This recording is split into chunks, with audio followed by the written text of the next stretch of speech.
안녕하세요. 호주 요리 유학 이민 취업 전문 셰프크루 대표 젤입니다. 오늘의 주제는 아마 많은 분들이 입이 근질근질 하실 만한 이야기를 가지고 왔습니다. 정말로 요리사는 힘든 직업일까요?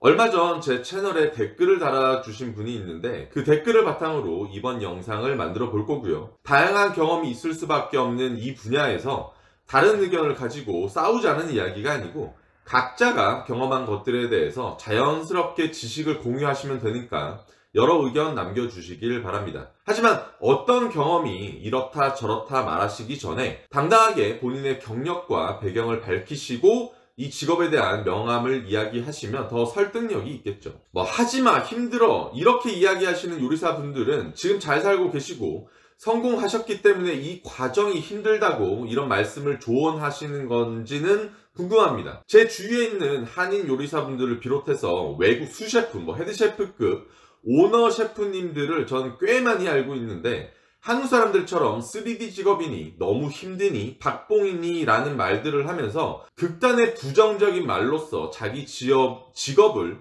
폄하해서 이야기하지는 않아요. 따지고 보면 안 힘든 일이 어디 있습니까? 그런데 굳이 내가 선택하고 좋아해서 하는 일을 스스로 깎아내릴 필요가 있는가는 한 번쯤 생각해 봐야 하지 않을까요? 아니면 저처럼 경력과 경험을 예로 들면서 이유와 과정과 결과를 정확하게 알려주어서 그게 실패든지 성공이든지 판단의 기준과 방법을 제시하고 알려주는 것이 제대로 된 충고 아닐까라고 생각을 합니다. 자, 댓글 보면서 하나하나 이야기해 보도록 하죠. 댓글 달아주신 분이 한국에 있는지 호주에 있는지 다른 나라에 있는지를 알 수 없기 때문에 저의 호주 셰프 경험을 중심으로 두고 이야기를 풀어나가겠습니다. 또한 저분의 댓글을 예로 들었지만 이 같은 의견을 써주시는 분들이 많아서 이 댓글을 예로 잡은 것이지 댓글 달아주신 분을 특정 지어서 이야기하는 건 아니라는 것을 알아주시길 바랍니다.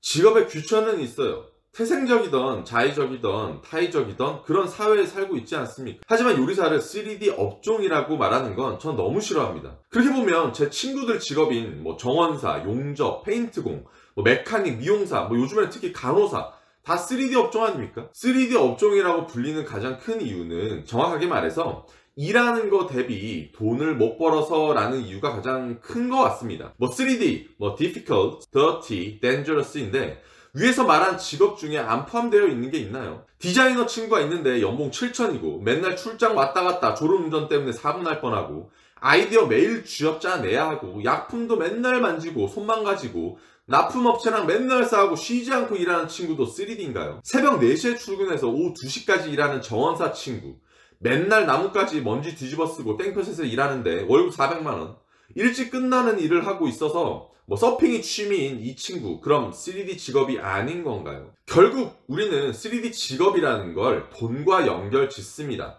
내 친구는 연봉 1억 5천에 총주방장, 어떤 친구는 경력 2년에 연봉 7천 비스트로 부주방장 등등, 이거 다 그러면 3D입니까? 그리고 일부 요리사 분들에게 들을 수 있는 것들이었는데 공부 못해서 혹은 하기 싫어서 진작에 기술직 선택했고 주방일 하면서 현타 느낀다고 하시는데 이런 분들이 요리사 직장 생활을 하면서 승진이나 더 나은 기회를 얻을 수 있는 노력을 하시고 계실까요? 주위에 저처럼 영주권 때문에 혹은 그냥 요리 시작했다가 엄청난 노력으로 성공하신 분들 많습니다. 성공까지 아니더라도 잘 먹고 잘 사는 사람 널리고 널렸어요. 한국에서 호주에서 10년 넘게 요리를 하고 있는 제 한국인 선배 요리사 중에 5성급 호텔 부주방장까지 했던 분이 계신데 1년 전부터 비스트로에서 일하시고 계신 분의 말씀을 빌려보면 새로운 세상이라고 합니다. 일도 적당히 하면서 연봉은 이전이랑 비슷하게 받고 계시니까요. 파인다이닝이나 오마카세나 캐주얼이나 비스트로에서 일을 하던지 자신의 목적에 맞는 일을 찾으면 되는 거예요. 그리고 자부심을 갖는 사람만 살아남을 수 있다고 이야기하셨는데 어느 직장이든 어느 직업이든 자부심을 갖는 사람만이 살아남을 수 있는 게 아니라 성공을 할 수 있는 겁니다. 살아남는 건 출퇴근만 해도 살아남아요. 성공의 의미도 여러 가지겠지만 지극히 기본적인 행복과 삶의 균형이라는 거에서는요, 자부심은 요리사만 가져야 되는 것도 아니고 요리사만 내 모든 걸 쏟아 부어야 하는 직업도 아닙니다. 어떠한 직업을 갖던 내 모든 걸 쏟아 부으면서 자부심을 가져야 하는 게 맞겠죠.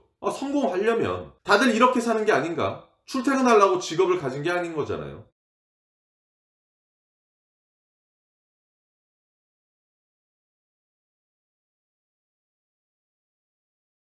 전 요리 유학을 오는 학생들이나 요리사를 꿈꾸는 많은 후배님들께 이렇게 이야기를 합니다. 요리사를 그만두기 위해 요리사를 선택해도 좋다고 말이죠. 10년 이상 살아남았던 남지 않았던 식이란 분야는 수천 수만 가지의 분야가 있습니다. 기본이 되는 요리사를 통해서 다양한 직업으로서의 진출이 가능하다는 이야기죠. 요리사를 하면서 다양한 분야를 알 수 있기도 하고요. 요리 분야에서 환멸을 느낀다고 했는데 다른 직장, 다른 사회, 다른 인간관계는 본인이 원하는 대로 맞춰줄까요?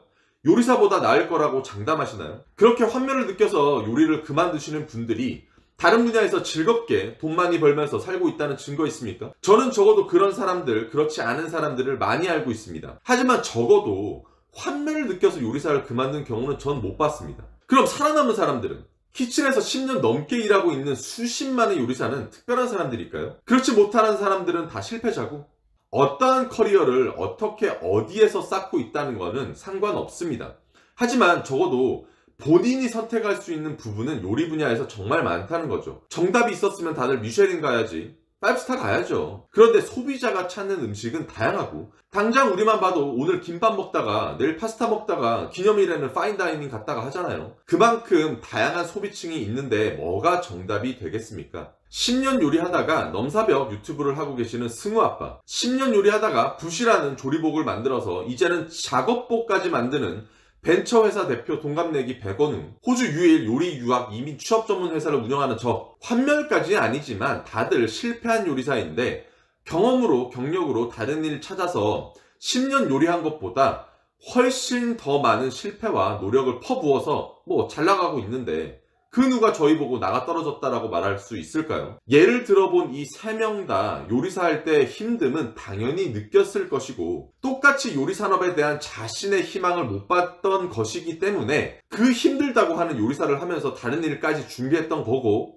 요리사가 희망이 없는 게 아니라 요리사라는 자신보다 관련된 부분에서 자신이 더 희망적인 걸 깨닫지 않았을까요? 그러니까 이런 말들을 하시는 분들, 그 환멸을 느끼는 부분을 이야기해 주시면서 정확하게 짚어주세요. 전 요리를 시작하면서부터 환멸까지는 아니지만 이건 아니구나 라고 생각을 했었습니다. 시드니 르꼬롬부를 다닐 때 저의 첫 직장이었던 달링하버 닉스그룹의 레스토랑에서 방학 때 주에 70시간씩 이렇게 일하고 그랬어요. 요리가 좋은 것도 아니었고 요리사가 꿈도 아니었는데 그냥 재밌었습니다. 첫 사회생활이고 운 좋게 1년 뒤에 CDP 역할까지 맡아서 하다 보니까 사람 부리는 것도 재밌었고 요리는 힘들어 죽겠지만 그냥 일한다는 게, 돈을 번다는 게 그냥 좋았죠. 졸업하고 요리사를 때려쳤습니다.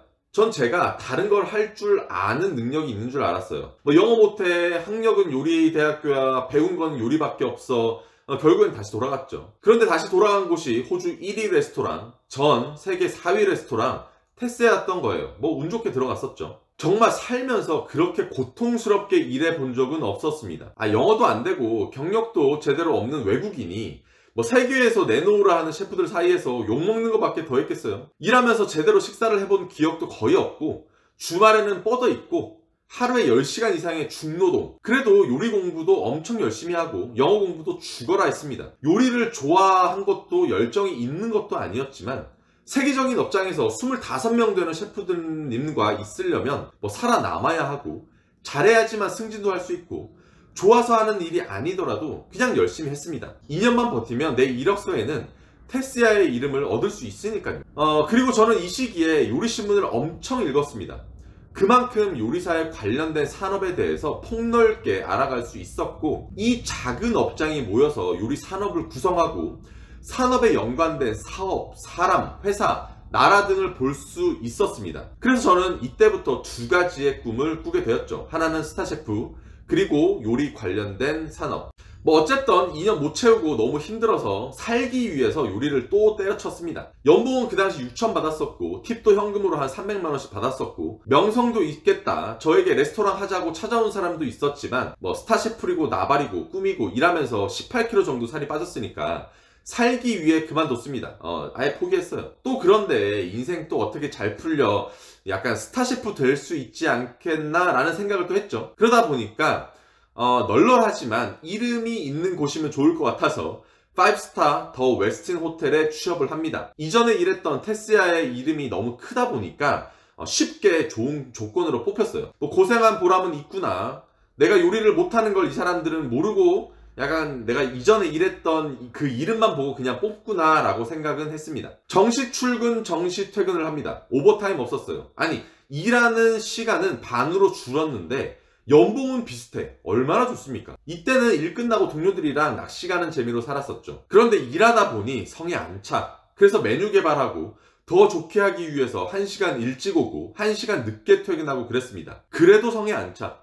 그래서 승진을 요구하면서 더 많은 책임감을 얻으려 했습니다. 다시 한번 직업인으로서 타이틀과 성공과 승진에 대한 욕구가 불타올랐어요. 그래서 2012년도 호주 영셰프 대회를 같이 준비했었습니다. 그리고 한국 사람 최초로 2012년도 일렉트로너스 오스트레일리안 영셰프 뉴사우스웨일스 파이널리스트란 타이틀을 얻게 되죠. 타이틀도 얻었겠다, 요리에 자신감도 조금 생겼겠다, 갑자기 주에 6, 70시간 일했던 시절이 그리워졌습니다. 그래서 지옥의 3 미셸린, 호주에서는 햇시죠, 거기로 들어갔어요. 그 당시 시드니 탑 레스토랑 에스트에 들어간 거죠. 대회 수상했던 이력이 커서 그런지 연봉도 직책도 분에 넘치게 받고 트라이얼 없이 10분 면접으로 그냥 뽑혔습니다. 스타셰프의 꿈을, 성공을, 부자 되는 생각을 못 버리고 다시 그 생지옥 체험을 생각 없이 하게 된 거죠. 6개월 못 채우고 욕하면서 도망 나왔습니다.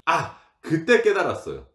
나는 이런 파인다이닝에 맞는 사람이 아니라 조금 즐겁게 일하고 생기 넘치는 밝은 분위기의 팀이 나에게 맞는구나. 완벽해야 한다는 일을 하면서 받는 스트레스가 저에게는 맞지 않았던 거죠. 그래서 저에 대해서 한 달간 쉬며 고민해 보았습니다. 내가 어떤 사람이고 어떤 직장인이었고 어떤 요리사인가. 결론은 꿈만 큰데 능력이 없는 사람이었죠. 그래서 깔끔하게 요리사로서의 성공은 포기합니다. 대신 내가 잘하는 한국말을 호주에서 써볼 수 있는 것들을 생각을 합니다. 그때 호주 시드니 한국문화원에서 한식 강사를 지원해서 하게 되었고, 정말 일적인 스트레스 없이 사람들과 만나고 이야기하고 하는 게 내가 가장 원하고 잘하는 것이라고 다시 한번 알게 되었죠. 그런데 경력적으로 뭔가 조금 부족했습니다. 그래서 속교라는 레스토랑에 취업을 해서 마지막 노력을 쏟아붓고 스타셰프 바로 밑 포지션까지 찍은 후 후회 없이 다 이루었다 생각하면서 요리사의 길을 털어버렸습니다. 연봉, 포지션, 명예, 경력, 인맥 어느 하나 빠짐없이 다 이루었지만 모든 순간순간이 포기와 스스로 자책하는 연속이었지만 요리사로서는 결국 실패했을지 모를지언정 내가 10년 동안 사회에서 얻은 제 모습은 호주 요리 유학 이민 취업 전문 셰프 크루를 시작하기에 충분한 원동력과 에너지를 얻은 상태였었죠. 유학원을 운영하는 사장님들 혹은 상담원께서 저보다 요리 유학을 잘 알 수 없지 않겠습니까? 이렇게 일했는데. 그래서 호주 넘버원 요리 전문 유학원 셰프 크루. 자, 이제는 여러분께 제가 물어보겠습니다. 제가 10년을 일했고 요리를 포기했던 것이 환멸을 느껴서 그랬던 것이었을까요? 또한 어느 직업을 가졌던 연봉과 팀 종료들에 대한 불만이나 불평이 없을 수 있을까요? 굳이 한 직업으로 모든 내 인생을 승부를 봐야 할까요? 요리사로서, 요리인으로서 승부를 보지 못할 수도 있습니다. 요리사로서 이 직업을 사랑할 수도 아닐 수도 있고요. 인생을 걸 수도 아닐 수도 있고요. 자부심이 없을 수도 있을 수도 있습니다. 우리나라 삼성전자 들어간 사람들 다 삼성인이라서 다 행복하고 자부심 있고 인생 걸고 하지 않을 수 있지 않습니까? 뭐가 달라요? 자꾸 부정적으로 생각하면 부정적으로 밖에 보이지 않고 긍정의 힘을 잃는다고 생각을 합니다. 저는 요리를 하면서 이거 하나는 자신했었습니다. 긍정적인 거. 그 긍정의 힘에는 요리 분야에서 꾸준하게 노력하고 공부하고 찾아보고 읽어보고 들어보고 했던 제 노력이 있었기 때문이죠. 그런데 그 안에서 요리인으로서의 자부심은 없었고 인생도 다른 데 걸었었습니다. 그래서 요리라는 분야를 더 중요하게 중심으로 잡은 거죠.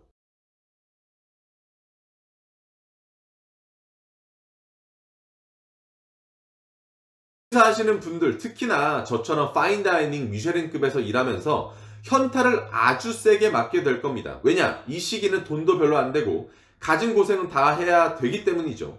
사회 초년생들이 다 그런 거잖아요. 제일 열심히 일을 해야 할 때고 경험보다 생각보다 체력과 열정이 더 좋으니, 그래서 이런 파인다이닝급으로 가면 젊은 사람들이 주로 일을 합니다. 그런데 20대는 다 그런 거 아니야? 인생을 걸어야 하는 나이 아닌가? 30대도 인생을 걸어야 하는 나이 아니에요? 무슨 일을 해도 최선을 다해서 살아남아야 하는 게 아닌가? 난 내 주위에 수많은 직업을 가진 사람을 만나는 직업을 가진 사람인데 다들 인생 걸고 달려오던데, 심지어 요리사보다 못 벌고 고생하는 직업도 엄청 많아요. 그런데 그런 사람들도 인생 걸고 달려오고 있습니다. 인생을 걸었다면 저처럼 사업 준비하면서 새벽에 청소하고, 예전에 잘 나가던 셰프가 일주일에 이틀은 캐주얼로 주방에서 튀김 튀기고 밤새서 사업 준비하고 상담하고 주 7일 24시간 신경 써야 인생을 걸었다고 이야기할 수 있는 겁니다. 그래도 씨발 믿는 사람에게 사기당하는 판에. 그래서 요리사는 정말 힘들까? 라는 질문의 대답은 우리 요리사들 자체라고 생각을 합니다. 답을 정할 수 있는 것도 본인이고 답을 만들어 나가는 것도 본인이기 때문이죠. 저를 멘토로 삼으셔도 되고 다른 요리사를 멘토로 삼으셔도 되고 다른 직종의 사람을 멘토로 삼으셔도 됩니다. 그 안에서 힘드십시오. 노력한 만큼 고생한 만큼 힘들 겁니다. 그동안 요리사를 그만두는 게 실패라고 생각하지 않습니다. 변화라고 생각을 합니다. 그런데 변화라고 말할 수 있으려면 오래 일을 했어야 해요. 진짜 목표에 맞게 힘들게 노력하고 고생했고 쏟아 부었는데 그만두는 건 실패해서가 아니겠죠. 물론 실패해서 그만둘 수 있지만 모든 건 변화를 위한 과정이라고 생각을 합니다. 저도 요리사를 하면서 실패하고 좌절했다고 그 당시에는 느꼈지만 지금 생각해보면 내 자신이 변화되고 있었던 거였죠. 요리 산업이나 요리사 직업 자체는 예전부터 꾸준하게 변함이 없었습니다. 아주 간단하게 음식을 제공하고 그거를 사먹는 지극히 인간에게 필요한 의식주 중 하나의 산업이니까요. 그 아주 간단한 구조의 생산 소비 형태를 확장시키고 다양화시킨 건 요리사들이라고 생각을 합니다. 서비스를 포함시켜서 고급화를 하던, 영상으로 음식을 알려주던, 스타 셰프가 되어서 엔터테인먼트화 시키던, 요리사를 이해하는 조리복을 만들던, 저처럼 해외 유학과 취업을 전문으로 하는 회사를 만들던, 식품을 개발하던, 식자재를 유통하던, 프랜차이즈를 만들던, R&D 전문가가 되던, 요리 잡지 회사에서 일을 하던, 사진으로 음식 사진을 다양화시키던 등등등등등등. 요리사가 세상을 바꿀 수 있습니다. 그렇게 믿고 요리사 하시는 거 아닌가요? 좋은 이야기를 많이 했지만 저 같은 경우를 봐도 조금만 노력해도 무언가 막 이루어질 때도 있고 지금처럼 아무리 발버둥 치고 노력해도 안 되는 시기들이 있습니다. 노력하는 것만큼, 생각하는 것만큼, 간절한 만큼 다 잘 되면 좋겠지만 그렇지 않다는 것도 우리가 알아야겠죠. 수많은 영화나 드라마나 소설을 보면 항상 희망에 대해서 이야기를 하고 있지 않습니까? 그런 목표를 위해 달려가는 게 우리 인생이고요. 좌절이 될 수도 있는데 그때마다 희망의 목적이 바뀌면 되는 거라고 저는 생각을 합니다. 그리고 마지막으로 잘한다, 괜찮다, 노력해라 라고 자신의 실패든 성공이든 방법을 알려주면 되잖아요. 아픈 데를 왜 자꾸 때려? 잘하고 있는 사람들 힘 빠지게. 힘든 거 누가 몰라? 주위에 보면 그런 사람들이 있어요. 요리사를 같이 다 하고 있는데 계속 힘들대. 계속 찡찡거려. 이거 오래 할 거 아니래. 근데 지금도 하고 있어. 바꾸던가 변화를 주려고 하던가 노력을 하세요. 그런 모습을 보이면서 후배들에게, 요리사들에게 조언과 이야기를 해줘야지 맨날 만나면 다른 거 해라, 요리사 하지 말아라 얘기하고 있으면 그 사람들이 다른 거 해볼까? 라고 생각할 것 같아요. 뒤에서 지나 잘하지 라고 욕해요. 요리를 정말로 좋아서 계획이 있어서 힘들고 감수하고 자신의 목표를 달성하기 위해서 이 분야를 선택했던 사람들을 본인의 경력으로, 경험으로 판단하지 말아주세요. 저도 요리사의 좋은 면보다 좋은 면을 이루기 위해서 일어날 수 있는 과정과 준비에 대해서 훨씬 강도 높게 이야기를 합니다. 그리고 인생은 스스로 만들어 나가는 것이고 만약 그 과정에서 힘이 든다면 이미 그 과정을 거쳐보았던 선배라는 사람들이 도와주면 되는 겁니다. 그런 도움을 한 번이라도 줘보지 않았던 사람들은 이런 말을 할 자격도 없다고 생각을 합니다. 오늘의 영상은 이렇게 길어질 줄 알았습니다. 사실 더 할 얘기가 많지만 그런 이야기를 앞으로 제 유학생 후배들, 요리사 후배들을 만나면서 천천히 하는 걸로 하고 이번 영상은 여기에서 마치겠습니다. 살짝 불편할 수 있는 이야기들을 꺼냈지만 제 채널에서의 제 의견이니까 그냥 넘어갑시다. 네, 언제나 열정 관리하시고 건강하시고 체력 관리하시는 하루가 되셨길 바라며 다음 영상으로 다시 찾아뵙겠습니다. 안녕!